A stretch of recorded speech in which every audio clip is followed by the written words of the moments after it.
जय श्री श्याम, जय श्री श्याम, जय श्री श्याम, राधे राधे। सुबह शाम के बज चुके थे 4:30 और मेरा ब्लॉग हो चुका था स्टार्ट। और मैंने सोचा कि क्यों ना मैं उठ जाऊं। और मुझे सपना भी आया था कि आज की छठी, मुझे लगा कि कल की छठी है।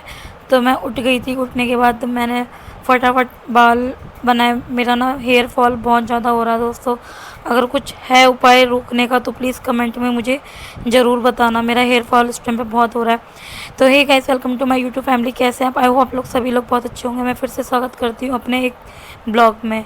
तो इसी के साथ अपना ब्लॉग स्टार्ट करते हैं। मैं उठी, फटाफट मैंने मुँह धोया, क्योंकि जब तक मुँह नहीं धोऊंगी तब तक मेरी आँखें नहीं खुलेंगी। और कढ़ी बनने में ज़्यादा से ज़्यादा 2 या 3 घंटे लगते हैं। तो इसी के साथ मैंने फटाफट मुँह धोया, मुँह पे पानी डाला। तो फिर मैंने बोला कि अब ठीक लग रहा है। तो मैं अपने रूम में गई। रूम में जाने के बाद एक तो पता नहीं क्या हो रहा है, 4-5 दिन से मतलब मुझे काफ़ी वीकनेस सी फील हो रही है, अच्छा फील हो नहीं रहा है। तो फिर मैंने सोचा कि मैं अपने एक तरफ मैं टाइम भी देख रही थी। मैंने बोला टाइम भी हो रहा है, मुझे टाइम भी लगेगा। तो मैंने टाइम को वेस्ट ना करते हुए मैंने सोचा कि हाँ, वीडियो के साथ साथ मैं अपना काम भी फास्ट करती हूँ, क्योंकि ऐसा ना हो कि वीडियो बनती रहे और मेरा काम में स्लो हो, फिर मुझे ही बाद में दिक्कत होती है। तो मैं किचन में आ गई हूँ फ्रेश मूड के साथ। फिर मैंने सोचा कि शाम की चाय बना देती हूँ मम्मी के लिए। तो पहले मैंने रखी चाय मम्मी के लिए, क्योंकि मैं चाय पीती नहीं हूँ, क्योंकि मुझे प्रॉब्लम है। तो मुझे चाय बिल्कुल मना कर रखी है इस टाइम डॉक्टर ने। तो फिर मैंने सोचा कि क्यों ना मैं मम्मी के लिए चाय बना दूँ, क्योंकि फिर मुझे खाना बनाना है। तो इसलिए मैंने सोचा कि पहले खाना बना दूँ, उसके बाद मम्मी के लिए चाय बना दूँ। उसके बाद पूरा किचन क्लीन करके फिर मैं खाना बनाऊँगी अपने कान्हा जी के लिए। तो मैंने इसमें चीनी पहले से पड़ी हुई थी चाय में। और अभी गर्मियों का टाइम है तो अदरक मम्मी को देनी ज़्यादा मना है, तो मैं बिल्कुल ही नहीं ऐड कर रही हूँ। सिर्फ मैंने थोड़ी सी चाय पत्ती डाली है, कह सकते हैं कि पत्ती दूध में मैंने पत्ती लगाई है। तो अब चाय बन के हो चुकी है तैयार। मैंने सोचा झटपट से मम्मी को दे दूँ पहले जाके मैं चाय, क्योंकि मम्मी की आदत है कि मम्मी को एक बार चाय पीने मतलब उन्हें चाहिए चाय एक बार, जैसे शाम को 4:30 से 5 के बीच में। फिर मैंने सोचा कि मैं पहले फटाफट मैं क्लीन कर लेती हूँ, क्योंकि कान्हा जी को भोग लगाना है। तो फिर साफ़ सफाई चाहे कितनी भी सही, क्योंकि मैं किचन वैसे ही साफ़ रखती हूँ, क्योंकि मुझे खाना सफाई में बनाना पसंद है, गंदगी में नहीं। और ये मेरी आपने हर वीडियो में देखा होगा कि मैं पहले किचन साफ़ रखती हूँ फिर खाना बनाती हूँ। फिर मैंने छाछ फाड़ी, मैंने छाछ के पैकेट फाड़े, 4 पैकेट थे छाछ के। मैंने फटाफट खाने बनाने की तैयारी कड़ी की। तो गाइज़, मैं तो अभी फ़िलहाल छाछ से बना रही, क्योंकि मैंने शादी से पहले कभी कड़ी बनाई नहीं है। अपने यहाँ पर ही आके मैंने कड़ी सीखी है और बनाई है। तो आप लोग किससे बनाते हैं? जैसे छाछ से बनाते हैं या बहुत से दही से बनाते हैं, घर में दही जमाते हैं? तो मुझे कमेंट में ज़रूर बताना कि आप लोग किससे बनाते हैं, तो मैं नेक्स्ट टाइम वही ट्राई करूँगी। हो सकता है कि कड़ी और ज़्यादा अच्छी बने, क्योंकि मुझे इतना कड़ी का एक्सपीरियंस है नहीं, बट अभी तक मैं बनाती आई हूँ तो मुझे अच्छी लगी है। तो ये साथ में मैंने छाछ डाली, छाछ मैंने अच्छे से डाल दी है। अब इसमें मैंने डाला है बेसन। आप सोच रहे होंगे बिना छाने बेसन डाल रही हूँ, तो नहीं दोस्तों, ये मैंने पहले से छान लिया था। छानने के बाद फिर मैंने इसी पैकेट में डाल दिया था। फिर ये मुझे नहीं पता इसे क्या बोलते हैं, फेंटने वाला। मेरे घर में तो स्टील का था, बट यहाँ पे कुछ तो बोलते हैं, लकड़ी का है। लेकिन हाँ, मुझे काफ़ी मज़ा आ रहा था फेंकने के लिए, तो मैं फेंटे जा रही थी। कह सकते हो कि मैं मज़े ले रही थी फेंकने के लिए। तो फिर मैंने सोचा कि और क्या क्या काम है, मैं साथ के साथ काम भी कर रही थी, सोच भी रही थी। तो साथ के साथ मेरा बेसन थोड़ा सा आज कम पड़ गया।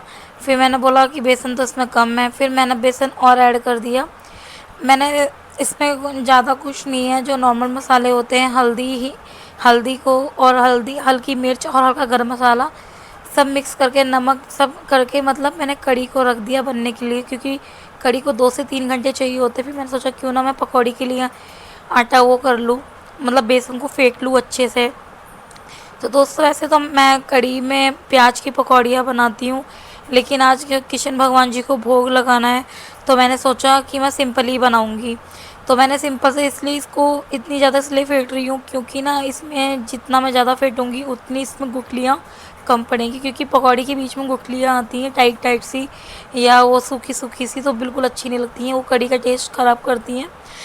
तो फिर मैंने सोचा क्यों ना मैं अच्छे से इसे और फेंट लूँ। मैं बार बार यही सोच रही थी कि इसे फेंट रही थी कि बार बार कि मतलब बाद में से कोई दिक्कत ना हो, जैसे पकौड़ी डालते समय, बनाते समय। अब मुझे तो इतना पता नहीं है, लेकिन हाँ 1.5 साल में मैंने जितना सीखा है अपने एक्सपीरियंस के साथ बता रही हूँ। लेकिन जब मैंने फ़र्स्ट टाइम बनाई थी कढ़ी, तो उससे पहले मैंने रेसिपी देखी थी, क्योंकि मैंने अपने पीहर में कभी कढ़ी नहीं बनाई और मेरे घर वालों ने तो आज तक मेरे हाथ से कढ़ी नहीं खाई। मेरी सिस्टर आ रखी थी, उन्होंने 2 महीने पहले मेरे हाथ की कढ़ी खाई थी, वो भी मेरे घर पे आ रखी थी, अचानक से कढ़ी बन रखी थी इसीलिए उन्होंने खा ली थी, नहीं तो मैंने अभी तक अपने घर पे कढ़ी नहीं बनाई है। तो साथ के साथ मैं सोच रही थी क्यों ना मैं आपसे बात भी करूं, लेकिन उस टाइम पे मैं नीचे माइक ले जाना भूल गई थी और मेरे फ़ोन में थोड़ी सी प्रॉब्लम है, जो डायरेक्टली वॉइस क्लियरली रिकॉर्ड नहीं होती है। तो जो भी प्रॉब्लम है वो मैं आप लोगों को बता के चलती हूँ, क्योंकि कल को ऐसा ना हो कि आप मुझसे बोलो कि अगर मैं ब्लॉगिंग कर रही हूँ तो अपनी आपसे पर्सनल बातें क्यों नहीं शेयर कर रही हूँ। लेकिन मुझे उतना ही लगता है जितना ठीक लगता है कि हाँ इतनी शेयर करनी चाहिए, मैं उतनी ही करती हूँ। क्योंकि देखो बहुतों की अपनी थोड़ी पर्सनल लाइफ भी होती है, जो कि मेरी भी पर्सनल लाइफ है। तो मैंने कढ़ाई रख दी है, कढ़ाई के साथ साथ मैंने सोचा क्यों ना मैं पकौड़ी बना लूँ। तो पहले मैंने चेक करने के लिए थोड़ी सी डाली, मैंने बोला फिर इसको मैं चूल्हे पे चढ़ा भी दूँगी। जो कहते हैं कि अग्नि देवता पे चढ़ानी चाहिए, हम कोई भी मतलब पकवान वगैरह बनाते हैं तो हमें पहले थोड़े अग्नि देवता को चढ़ानी चाहिए, जिससे कि वो मतलब अच्छा रहता है, मतलब कोई दिक्कत नहीं आती है। तो एक तो गर्मी इतनी ज़्यादा हो रही है, मुझे तो ऐसा लग रहा है कि आज दोबारा से गर्मी काफ़ी ज़्यादा पड़ गई है, लेकिन कोई बात नहीं। लेकिन अब जब खाना बनाना है तो बनाना है।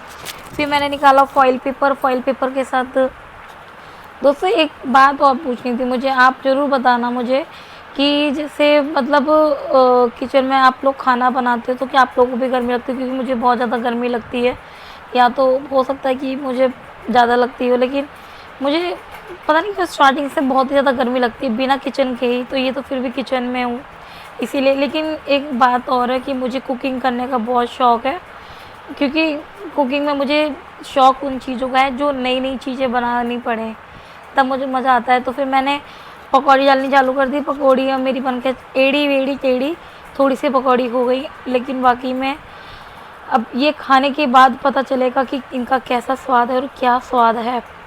तो अब मैंने बनाई पकौड़ी, पकौड़ी बन के हमारी ऑलमोस्ट तैयार होने वाली हैं।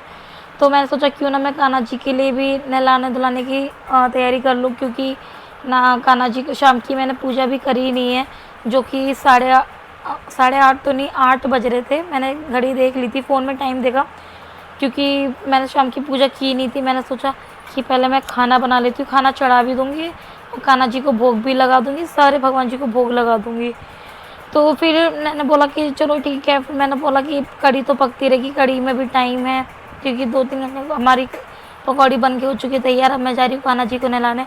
आप लोग सोच रहे होंगे कि मैं दिखाती नहीं हूँ, तो दोस्तों ना मैं भोग लगाते हुए दिखाऊंगी, ना मैं उनको दिखाऊंगी, मैं तैयार होने के बाद दिखाऊंगी, क्योंकि ना कान्हा जी को ऐसे मैं दिखाती नहीं हूँ। लेकिन ऐसे दर्शन नहीं होंगे। पहले बोलो राधे राधे राधे।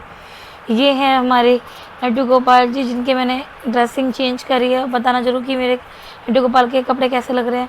खाना भी हमारा बन के हो चुका तैयार, और ये हमारी बन के कड़ी हो चुकी है तैयार। दिखने में तो काफ़ी अच्छी लग रही थी, और मुझे लग रहा है कि जब तक भोग लगेगा, जब तक सब कुछ ठीक हो जाएगा, तो हमने भोग लगा दिया है। अब मैं जाने की तैयारी कर रही हूँ। आज शनिवार है तो मैं दिया जला कर आती हूँ। तो अपना ब्लॉग मैं आज यहीं ख़त्म करती हूँ, फिर मिलते हैं नेक्स्ट ब्लॉग में। जब तक आप अपना ध्यान रखिए, माता पिता की सेवा कीजिए।